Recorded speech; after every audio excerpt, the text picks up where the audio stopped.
देश के भावी शिक्षकों, कोरोना के इस वैश्विक महामारी में आप लोग निश्चित रूप से अपना योगदान कर रहे होंगे। एक शिक्षक का बहुत बड़ा दायित्व होता है कि वो अपने कर्तव्य निष्ठा का पालन ईमानदारी के साथ करते हुए राष्ट्र को एक नई दिशा में ले जाए। शिक्षक को राष्ट्र का निर्माता कहा जाता है। निश्चित रूप से उस पर बहुत बड़ी जिम्मेदारी ये होती है कि वो न केवल ऐसी स्थिति में स्वयं सुरक्षित रहे, बल्कि अपने आसपास अपने समाज को भी इस दिशा में प्रेरित करे। आज हम मापन और मूल्यांकन के क्षेत्र में कुछ अध्ययन करेंगे। निश्चित रूप से शिक्षा के दृष्टिकोण से, शोध के दृष्टिकोण से मापन और मूल्यांकन का बहुत ही महत्व होता है। मापन क्या है और मूल्यांकन क्या है, इनके उद्देश्य क्या हैं, इनके क्षेत्र क्या है, इनकी कार्यप्रणाली क्या है, इनके प्रकार क्या हैं, निश्चित रूप से इन पर हम विशेष ध्यान देंगे। सर्वप्रथम आते हैं हम मापन पर कि मापन है क्या।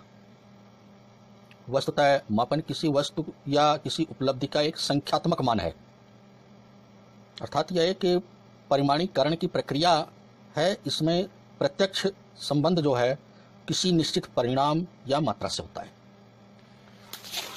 अर्थात मापन में हमें यह पता चलता है कि कोई वस्तु कितनी है। किसी छात्र की परीक्षा से उसने कितने अंक प्राप्त किए हैं, अर्थात निश्चित रूप से एक आंकिक प्रक्रिया के द्वारा हम इसको किसी विशेष तरीके से मापने का प्रयास करते हैं। जैसे काम्पबेल ने कहा कि नियमों के अनुसार वस्तुओं या घटनाओं को अंकों या संख्याओं में व्यक्त करना मापन है। कर्लिंगर कहते हैं मापन नियमानुसार वस्तुओं या घटनाओं को संख्या प्रदान करना है। स्टीवेंस कहते हैं किन्हीं निश्चित स्वीकृत नियमों के अनुसार पदार्थों को अंक या संख्या प्रदान करने की प्रक्रिया मापन है। राश के अनुसार मापन एक परिमाणीकरण की प्रक्रिया है। इसी तरह से गिलफोर्ड भी यही बात कहते हैं कि निश्चित नियमों के अनुसार वस्तुओं या घटनाओं को अंक प्रदान करना ही मापन है। अर्थात कहा जा सकता है कि मापन के द्वारा किसी वस्तु, प्राणी या क्रिया की किसी विशेषता को निश्चित मापदंडों के आधार पर देखा, परखा और मापा जाता है और उसे मानक शब्दों, चिन्हों या निश्चित इकाई के अंकों में प्रकट किया जाता है। मापन मुख्यतः 3 प्रकार के होते हैं: निरपेक्ष मापन, सामान्यीकृत मापन और एक्सेटिव मापन। निरपेक्ष मापन में हम परम शून्य की स्थिति से लेते हैं, अर्थात निरपेक्ष मापन वह है जिसमें परम शून्य की स्थिति संभव होती है, जिसका पैमाना शून्य से शुरू होता है, शून्य से अधिक होने पर धनात्मक, शून्य से कम होने पर ऋणात्मक मापन होता है। इस तरह से वो निरपेक्ष मापन कहा जाता है। जैसे किसी स्थान के तापमान को ले लीजिए, वह शून्य भी हो सकता है, शून्य से अधिक भी हो सकता है, शून्य से कम भी हो सकता है। इसी प्रकार विभिन्न प्रकार के भौतिक चरों में ऐसा संभव होता है। शोध कार्यों में, शैक्षिक उपलब्धि या कोई परीक्षण में इस तरह की स्थिति आती है तो हम निरपेक्ष मान के आधार पर मापने की प्रयास करते हैं। दूसरा मापन होता है सामान्यीकृत मापन। सामान्यीकृत मापन में हम परम शून्य की स्थिति को नहीं लेते हैं, बल्कि हम ऐसा मापन जिसमें प्राप्तांक जो होता है वो एक दूसरे से प्रभावित नहीं होता, वे स्वतंत्र होते हैं। यानी किसी विषय के छात्र को किसी पेपर में 0 अंक मिलता है, दूसरे विषय में उसे 60 अंक भी मिल जाता है। तो निश्चित रूप से ये स्थितियां ऐसी आती है जिनमें हम इस तरह की स्थितियों को मापते हैं। अर्थात जैसे मान लीजिए गणित में 60 अंक आया, दूसरे छात्र को गणित में 30 अंक मिला, तो इसका मतलब ये नहीं है कि उसकी योग्यता जो है दूसरे से 2 गुनी है। कम भी हो सकती है, अधिक भी हो सकती है,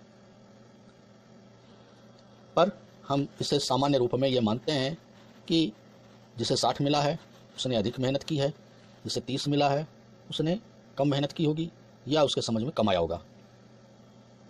तीसरा है इप्सेटिव मापन। इप्सेटिव मापन में अनेक उपकरण और विधियां होती है और उस तरह की स्थितियाँ होती है जिनमें हम मापन के लिए कोई तरीका निकालते हैं या वैज्ञानिक तरीका होता है। जैसे किसी कथन को हम कहते हैं और उसमें वरीयता देने के लिए कहते हैं, यस नो में उत्तर लेते हैं, तो सहमत है सहमत के आधार पर लेते हैं। तो इस तरह से हम देते हैं और उत्तर के लिए हम एक तरह से अगले को बाध्य करके हम उससे अपनी निश्चित निर्धारित सीमा होती है, उसी के आधार पर हम अंक उसका निर्धारण करते हैं। और इस तरह से हम कह सकते हैं कि ये एक तरह से फोर्स चॉइस आइटम है या बाध्य चयन प्रश्न कहा जा सकता है कि इसके द्वारा हम मापन करते हैं। तो ये तो मापन के 3 प्रमुख विधियां थी और इन विधियों के आधार पर हम मापन की स्थितियों को नापते हैं। अब आगे आता है कि मापन जो किया जाता है उसमें किस तरह से मापने का प्रयास किया जाता है, मापन का जो स्तर है वो क्या होता है। मापन के विभिन्न तरह के स्तर होते हैं, जैसे शाब्दिक या नामिक स्तर, क्रमिक स्तर, अंतराल स्तर और अनुपात स्तर। इस तरह से मापन के 4 स्तर होते हैं। अब जैसे हम शुरुआत करते हैं शाब्दिक या नामिक स्तर पर। शाब्दिक या नामिक स्तर में हम मुख्यतया मात्र कक्षा या समूह की संख्या का प्रयोग करते हैं। जैसे विभिन्न महानगर या विभिन्न जिलों के पिन कोड हैं, या लिंग के आधार पर छात्र छात्राओं का विभाजन है, या स्थान के आधार पर शहरी या ग्रामीण क्षेत्र है, या शिक्षा के आधार पर मेडिकल छात्र, इंजीनियर के छात्र हैं, इनका विभाजन करना हुआ।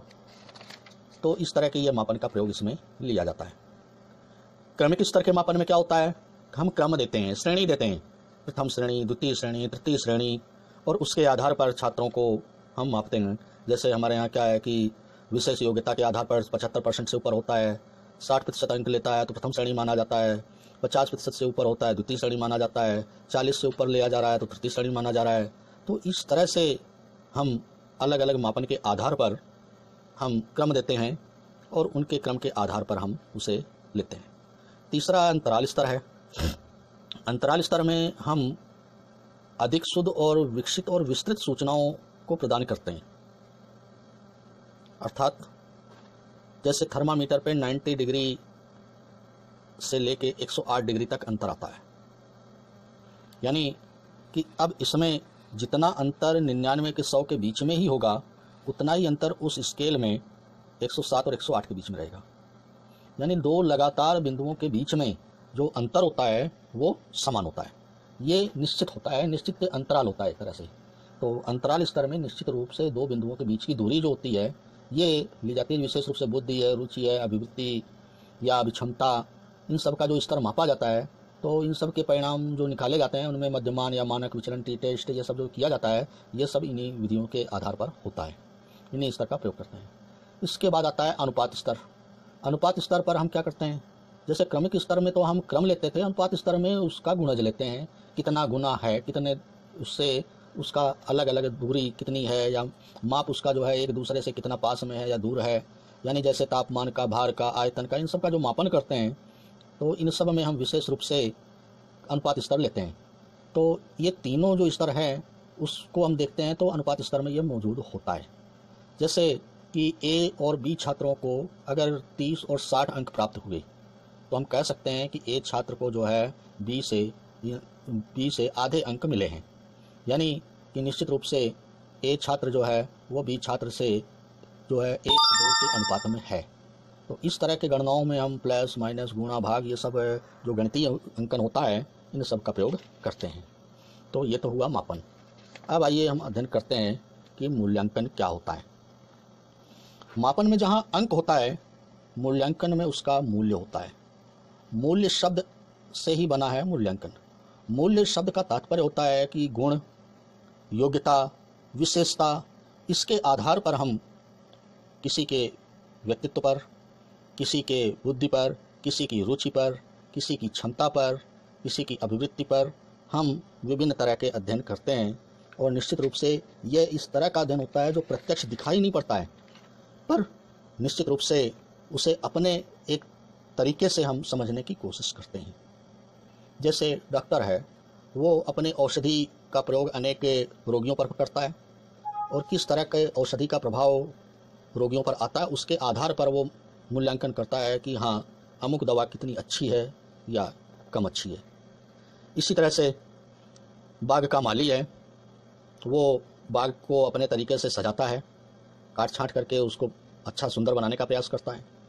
तो वो तो अपना काम करता है, परंतु उसके काम का मूल्यांकन जो है हम और बाग में देखते हैं, उसके अनुसार हम करते हैं कि ये किस तरह से उससे अच्छा है, कि उससे खराब है, कि उसके करीब है।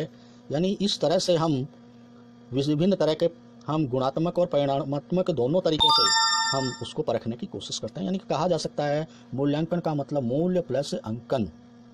इसका आशय यह है कि किसी वस्तु या व्यक्ति को मूल्य को आंकने की वो प्रक्रिया जिसमें मापित वस्तु का मूल्य का अवलोकन कर उसकी उपयोगिता या मूल्य का निर्धारण किया जाता है। निश्चित रूप से ये इस तरह का है कि जैसे किसी परीक्षण में एक बालक जो है उसकी बुद्धि लब्धि 70 है और वो बालक के 70 बुद्धि लब्धि के अनुसार तो मंदबुद्धि की श्रेणी में रखा जाए। निश्चित रूप से क्यों रखा जाए? क्योंकि बुद्धि लब्धि का एक हम बनाए हुए हैं मानक कि इस तरह के परीक्षण में, इस तरह की स्थिति में बालक इस तरह का परफॉर्मेंस करता है तो उसे इस कैटेगरी में रखते हैं। तो निश्चित रूप से इस तरह की स्थितियां आती है कि हम मूल्यांकन को विभिन्न तरीकों से मापने की कोशिश करते हैं। ये भावात्मक पक्ष में भी होता है, ज्ञानात्मक पक्ष में भी होता है और उसका एक मनोक्रियात्मक पक्ष भी होता है। हम इन तीनों क्षेत्रों के आधार पर मूल्यांकन को समझने की कोशिश करेंगे। सबसे पहले तो आते हैं कि मूल्यांकन की परिभाषा क्या है।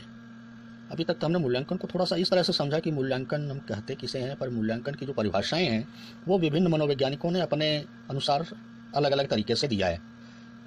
जैसे रेमर्स एंड गेज कहते हैं कि मूल्यांकन में व्यक्ति या समाज या दोनों की दृष्टि से जो अच्छा या वांछनीय है उसको मान के चला जाता है। कोठारी आयोग की रिपोर्ट है, उसमें कहा गया है कि मूल्यांकन एक क्रमिक प्रक्रिया है, यह संपूर्ण शिक्षा प्रणाली का एक अभिन्न अंग है और यह शिक्षा लक्ष्यों से घनिष्ठ रूप से संबंधित है। National council for educational research and training यानी NCERT के अनुसार कहा गया है कि शैक्षिक मूल्यांकन एक प्रक्रिया है जिसके द्वारा यह ज्ञात किया जाता है कि उद्देश्य किस सीमा तक प्राप्त किए गए हैं, कक्षा में दिए गए अधिगम अनुभव कहाँ तक प्रभावशाली सिद्ध हुए हैं और कहाँ तक शिक्षा के उद्देश्य पूर्ण किए गए हैं। इन परिभाषाओं के आधार पर हम कह सकते हैं कि मूल्यांकन एक क्रमबद्ध प्रक्रिया है। मूल्यांकन शैक्षिक उद्देश्य और अपेक्षित व्यवहारिक परिवर्तन के द्वारा एक निश्चित दिशा में एक निर्णय है, इसमें अनुमान लगाना संभव नहीं होता। मूल्यांकन शिक्षण प्रक्रिया का ऐसा अभिन्न अंग है जो बालक के परिणाम की गुणवत्ता, मूल्य तथा उसकी प्रभावशीलता के आधार पर उसके भविष्य का निर्धारण कर सकता है। ये विशेष रूप से शैक्षिक उद्देश्यों की प्राप्ति और उसकी जो सीमाएं हैं, उसकी जो एक तरह से कहा जा सकता है कि उसकी जो कमी है वहाँ तक वो निर्धारित करने की प्रक्रिया भी मानी जाती है। हम थोड़ा सा इसको और आगे चल के हम शैक्षिक दृष्टिकोण से देखें तो शैक्षिक दृष्टिकोण से भी देखें तो मूल्यांकन जो है वो एक तरह से त्रिमुखी प्रक्रिया है। त्रिमुखी प्रक्रिया का मतलब शिक्षण उद्देश्य, अधिगम अनुभव और मूल्यांकन के उपकरण या व्यवहार परिवर्तन। इन तीन त्रिभुज के जो तीन कोने बनते हैं, इनके आधार पर हम शैक्षिक मूल्यांकन को समझते हैं। सबसे पहले तो शिक्षण उद्देश्य में क्या है कि बालक एवं समाज के हित को देखते हुए हम शिक्षा के द्वारा बालक के व्यवहार में जिन परिवर्तन को करना चाहते हैं वे शिक्षण उद्देश्य कहलाते हैं। इन्हीं को केंद्र मानकर संपूर्ण शिक्षण प्रक्रिया संपादित होती है। अधिगम अनुभव कहता है कि इन शिक्षण उद्देश्यों के अनुकूल शिक्षक विद्यालय में ऐसा वातावरण प्रस्तुत करता है जो बालक को सीखने के अनुभव उत्पन्न करने में सहायक होता है। ये अनुभव बालक के ज्ञानात्मक, भावात्मक तथा क्रियात्मक पक्ष से संबंधित होते हैं। और तीसरा व्यवहार परिवर्तन में जो है शिक्षण उद्देश्य की प्राप्ति का संकेत होता है, यानी व्यवहार परिवर्तन द्वारा शिक्षण उद्देश्यों की प्राप्ति कहाँ तक हुई है इसका सीधा सीधा संबंध ये माना जाता है कि इसके द्वारा लिया गया है। कहीं कहीं शैक्षिक मूल्यांकन को हम चतुर्मुखी प्रक्रिया के द्वारा भी मानते हैं।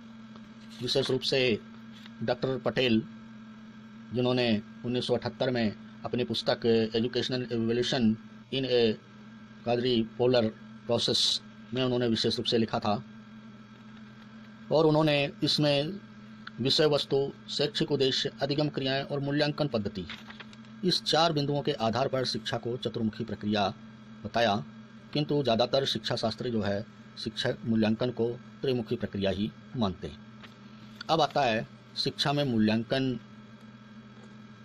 की आवश्यकता क्यों है, क्यों आवश्यकता पड़ती है मूल्यांकन करने की।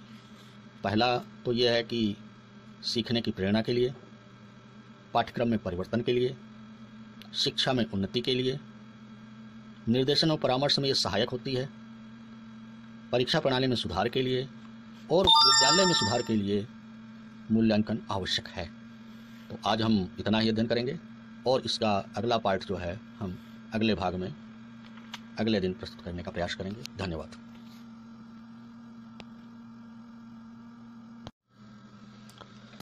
देश के भावी शिक्षकों, कोरोना के इस वैश्विक महामारी में आप लोग निश्चित रूप से अपना योगदान कर रहे होंगे।